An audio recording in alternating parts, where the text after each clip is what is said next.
हरी, इसका मतलब अगर सरस्वती का मैं लाइफ स्पैन देखूं जो कि 28,000 BC से 3,000 BC तक का है, और ऋग्वेद में, और जो हमने मैप से भी समझा, उस हिसाब से कम 8-9 हज़ार साल पहले हम सरस्वती के तट पे थे, जो हमें आज आर्कियोलॉजिकल एविडेंस मिलता है लाइव साइट में, जो कि हमारी है बिराना की साइट, बिराना का, और कालीबंगन।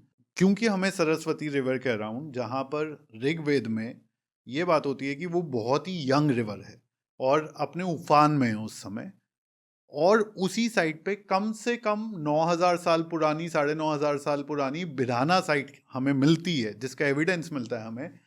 इसका मतलब ये है कि कहीं ना कहीं अपने यूथ में ऋग्वेद में जो सरस्वती समझाई गई है, वो हो सकता है 8,000 से लेकर के 16,000 BC के बीच में वो टाइम फ्रेम हो, जब वो पूरे अपने उफान में है। और बिराना की साइट, जिसकी डेटिंग 9,500 साल पुरानी है, वो उधर एक कंटिन्यूस सेटलमेंट हो उससे कई साल पहले से, जहां पर जिस दुनिया में ऋग्वेद लिखा जा रहा है, यानी 15-16 हज़ार साल पहले, जो इवेंचुअली आते आते अथर्ववेद तक का जब समय आता है, तो हमें एक ज्यादा मच्योर सेटलमेंट देखने को मिलती है उस समय। Exactly, and you are bang on the point, on the money. और ये हमें दिखता है कि बिराना 7500 BC में आई, अथर्ववेद बुक 1 to 7 वैसी ही किसी सेटलमेंट की बात कर रहा है, सब कुछ उससे पहले हुआ।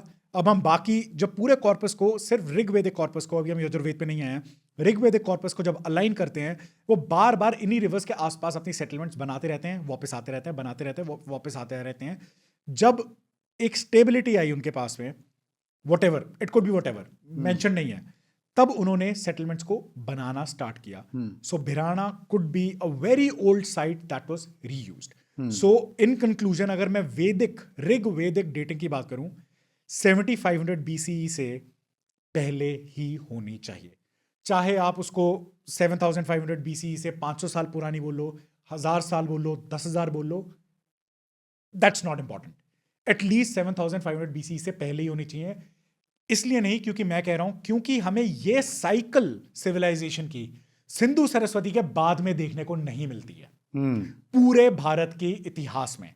और इसमें भारत के इतिहास को भी फोकस में रखने की जरूरत नहीं है, सिर्फ इस सब सिंधु रीजन के इतिहास में।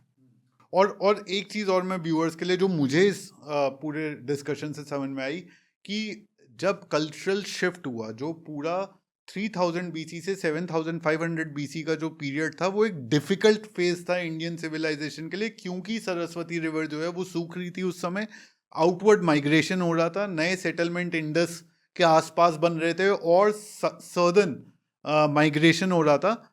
And this difficult period is typically किसी भी सिविलाइजेशन में डिफिकल्ट पीरियड ज्यादा डॉक्यूमेंट करा जाता है।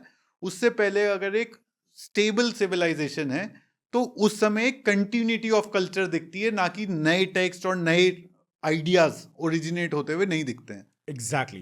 प्रॉब्लम क्या है, जब मैंने काफी लोगों से बात की, शिकागो जनरल हो गई और 2-3 हमारी वेस्टर्न जर्नल्स हो गई, जिसमें अगर आपका पेपर पब्लिश हो जाए तो वो मानते हैं कि आपने कुछ अचीव कर लिया। They don't entertain these papers. The moment you publish anything against Aryan invasion theory, they say it is not historically accurate. उनके लिए historically accurate तभी होता है अगर आप Aryan invasion theory को सच मान के कोई रिसर्च स्टार्ट करो। So that's why people like me, people like Nilesh Oak and other alternate researchers, even Yajan Devam, we are not able to publish peer-reviewed research papers. क्योंकि हमारे लिए उनके emails open नहीं है, peer review तो बहुत दूर की बात है। That's why it's very difficult even for PhD holders to publish any paper. I don't want to name any historian, but एक historians हैं जिनका मैं काफी mention करता रहता हूँ अपनी videos में, तो उनसे मेरी Instagram पे बात होती रहती है। They are also not able to publish it. They are not able to prove that Senoli was a civilization. So they have already proven with the archaeology. They are not able to publish a paper stating that Senoli was a warfare-oriented civilization that had chariots. क्योंकि उसके बाद में वो सीधा बोलते हैं, पहले proof करके दिखाओ कि ये घोड़ा चला रहा था, chariots. Even after the poles, even after जो उसके अंदर फिक्सचर होते हैं, टायर और उसके बीच में जो बोल्ट होते हैं, भूल गया उसको क्या बोलते हैं, उसके बाद में भी they are not accepting it. They are still saying the copper sword is actually ceremonial, जबकि उसकी लेंथ, उसका वेट, उसका बैलेंस, सो जब भी हम किसी स्वॉर्ड को देखते हैं उसका सेंटर ऑफ ग्रेविटी कहाँ पे है. It should be close to the handle so it's easy to swing.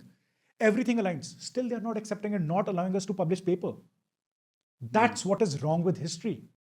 हम अपना कुछ भी कर लें, हमें सिर्फ academic.edu जैसी वेबसाइट्स पे ही पब्लिश करना पड़ेगा. Peers हमें कंसिडर ही नहीं करते. तो हम क्या करेंगे इसमें? नहीं तो 7500 BC is a blind date.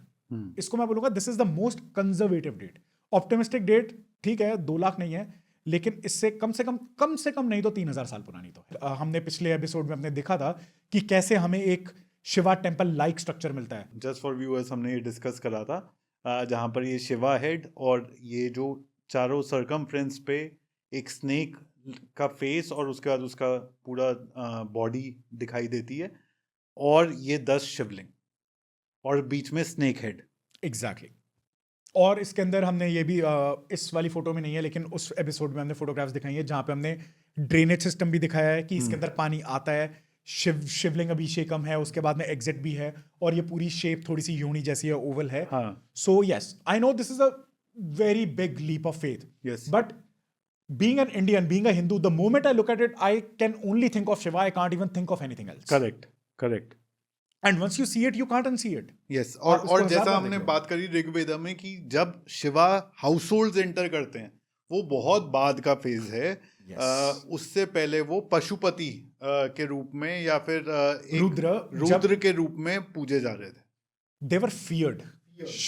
Shiva was feared. And he was always asked कि शिवा प्लीज हमें बीमारियों से बचाओ, शिवा प्लीज हम पे गुस्सा मत करना. उनको उग्र बोला गया है. और ये साइट पे भी जब सब कुछ तोड़ा गया है, ये टेम्पल नहीं तोड़ा गया. एग्जैक्टली. तो उस वीडियो में हमने डिटेल में बात की है कि क्यों ये टेम्पल बचा और साइट के पीछे का पूरा हाइपोथेसिस और कहानी क्या है. तो वो वाला एपिसोड देखना पड़ेगा वो जानने के लिए. उसका लिंक मैं डिस्क्रिप्शन में डाल दूंगा. लेकिन